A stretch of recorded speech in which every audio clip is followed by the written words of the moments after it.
Welcome all of you.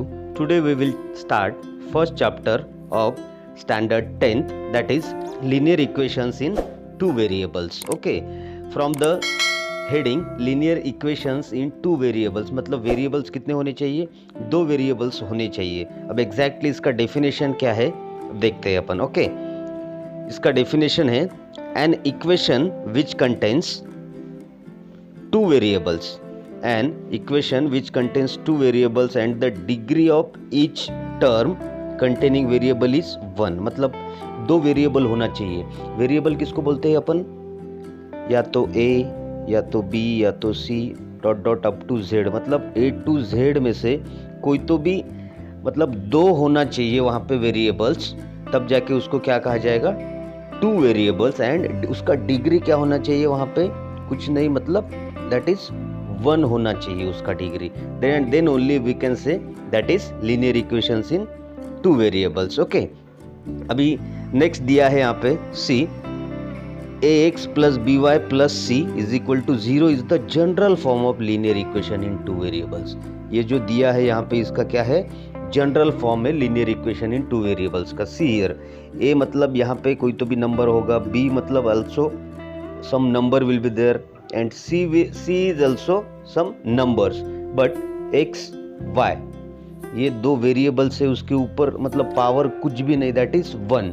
सो दोनों का power 1 है एंड वेरिएबल्स दो यूज किया है, so that it is linear equation in two variables. Okay, और एक एग्जांपल दिया है यहाँ पे see 3x minus 4y plus 12 is equal to 0. यहाँ पे देखो दिस इज 3 a की वैल्यू रहेंगी, माइनस 4 क्या रहेगा, b की वैल्यू.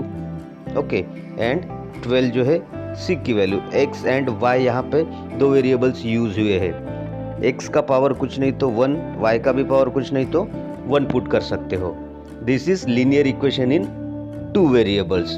देखो, is the general form of equation. ये इक्वेशन का जनरल फॉर्म ये दिया है, गेटिंग, मतलब ax plus by plus c के फॉर्म में इज इक्वल टू 0. ये फॉर्म में ये इक्वेशन बनाया गया है, इसका general form. Okay, this is the introduction of linear equation in two variables. Okay, after that see complete the following tables.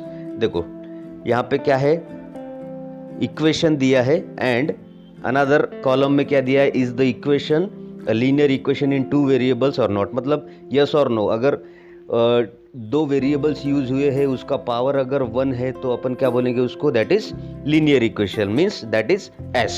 Okay, see here 1 given 4m plus 3n is equal to 12. ये 12 को अपन इधर transfer करके minus 12 is equal to 0 ऐसा भी कर सकते हैं. Okay, after that see m का पावर कुछ नहीं तो 1, n का पावर भी कुछ नहीं तो 1. दो वेरिएबल यूज हुआ है, so that it is given as linear equation in two variables. See here 3x square minus 7y is equal to 13.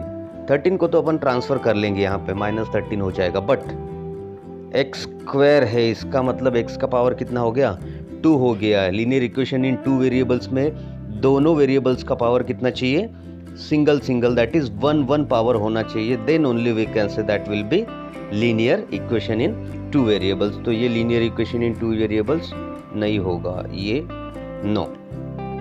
Okay, after that √2x minus √5y is equal to 16. Same thing से दो variables x and y use हुआ है, उसका power कुछ नहीं तो 1, y का भी पावर कुछ नहीं तो 1. So obviously it is linear equation in two variables. Yes, okay. After that 0x plus 6y minus 3. See here 0 into x, अगर 0x किया तो ये वैल्यू ही पूरा 0 हो गया ना, तो वेरिएबल एक ही बचा यहाँ पे y. सो दो वेरिएबल्स यूज हुआ है क्या, no. So this is not linear equation in two variables. Okay, after that fifth one is also y वाला 0 हो गया, तो दिस इज ऑल्सो नॉट, यहाँ पे एक ही वेरिएबल मिल रहा है, तो this is also not linear equation in two variables. Okay, after that 4/x plus 5/y is equal to का साइन चाहिए बीच में, is equal to 4 given. Okay, तो यहाँ पे देखो x ट्रांसफर होने के बाद अगर ऊपर जाता है तो x का पावर क्या हो जाएगा, -1 होता है, एंड y ऑल्सो उसका पावर -1 होगा, but we want power 1 only, है क्या, नहीं है, तो this is also not linear equation in 2 variables. Getting? Next 7th one is 4xy - 5y - 8 is equal to 0 दिया है। See here x and y दोनों एक ही जगह पे, मतलब दो वेरिएबल्स आ गए, या here also y variable given, मतलब x y 2 टाइम्स दिया है, तो लीनियर इक्वेशन इन 2 वेरिएबल्स नहीं बोल सकते इसको अपन। Okay, this is also not linear equation in 2 variables. Like this you have to complete this table. Okay, thank you, have a nice day.